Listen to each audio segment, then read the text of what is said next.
Cordina showed his levels are here, and Dodd was here. And we're going to talk about the fight right here on the Double RT Boxing Show. I'm your host, Mr.A. Let's get into it. In 5, 4, 3, 2, 1. You can hate him for not making that fight happen, but this is an unbiased show. We talk boxing.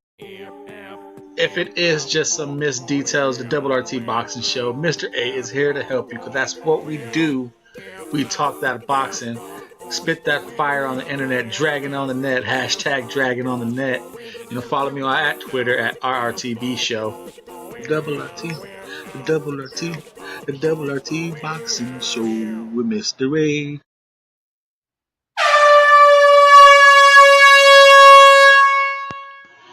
Catching up on some fights, and I just got done finishing the Cordina and Dodd fight. I have it a clean sweep, 12 rounds to 0 for Cordina.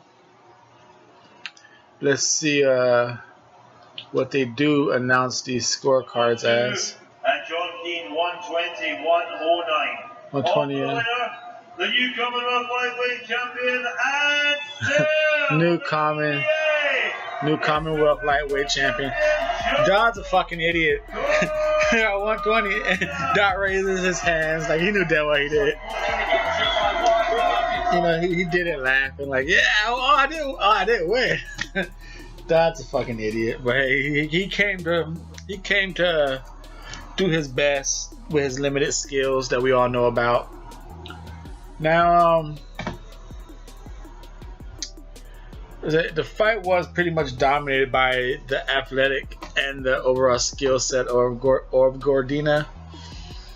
The best round of the fight to me was round 6. Not only was it the best round of the fight for me, it was also Cordina's best round, and Sean Dodd best round to me was 8. And the reason, like I said, rounds 1 to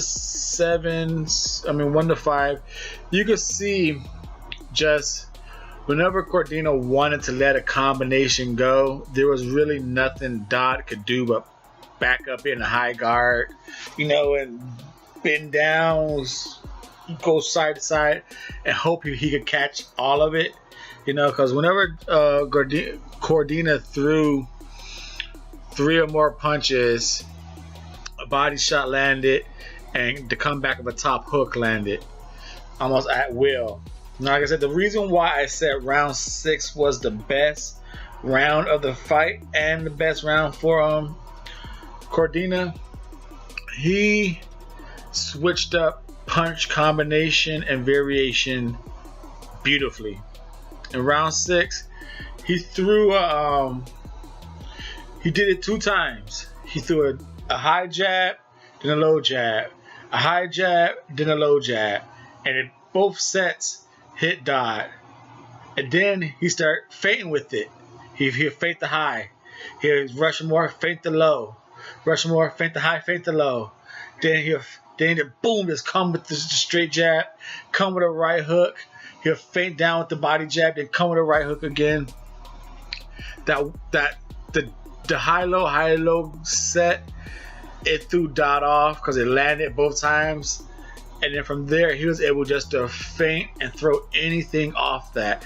It was about, oh man, I forgot to write the time down on that, but it's in that round. It's a beautiful combination, and he's able to feint off it. And then in round 7,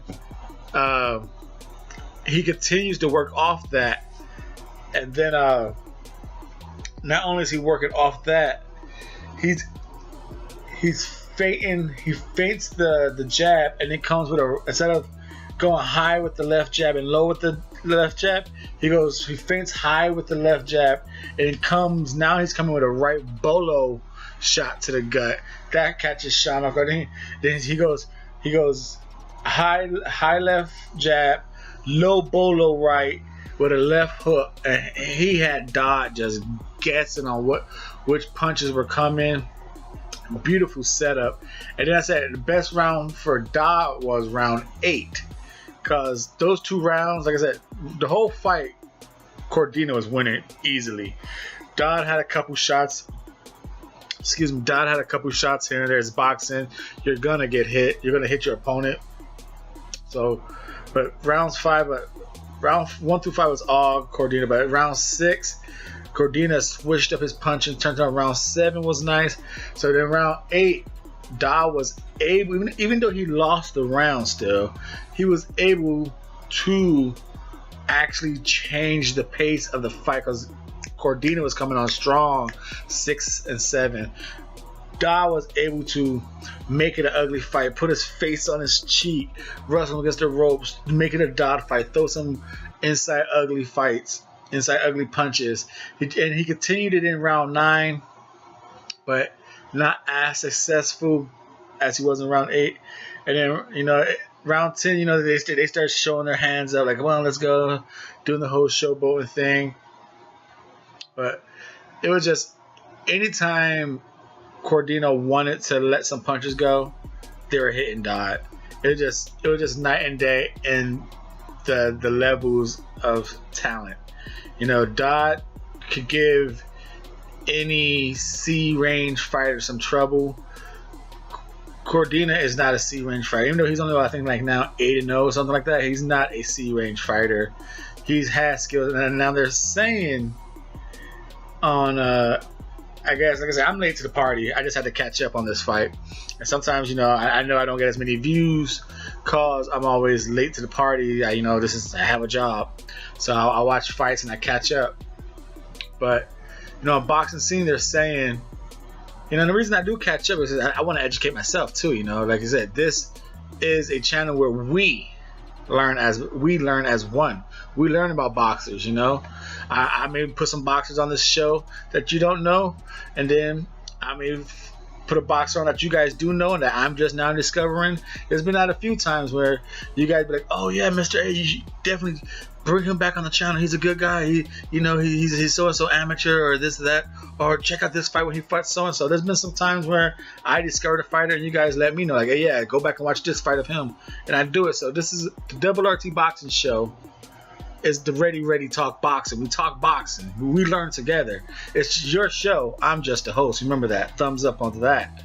Now, I learned on the boxing scene, obviously after this fight, that they're talking about him and Ritson. Now that might be, I know who I know. And like I said, the Double RT Boxing Show, we cover fighters. And I covered Ritson, I believe, twice on this show.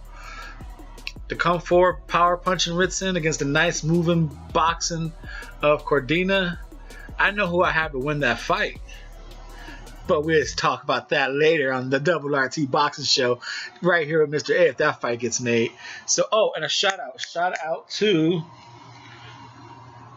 where's he at? Kingdom of Boxing. You subscribe to my channel. I believe you're number 380.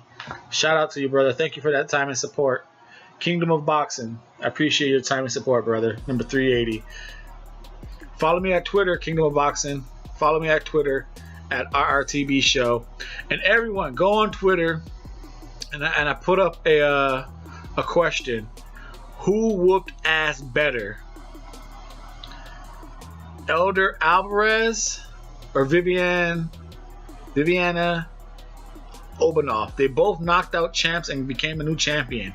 Who did it better? Go on Twitter at the Double RT Boxing Show. I put up a survey, percentage question, who's going to get it right.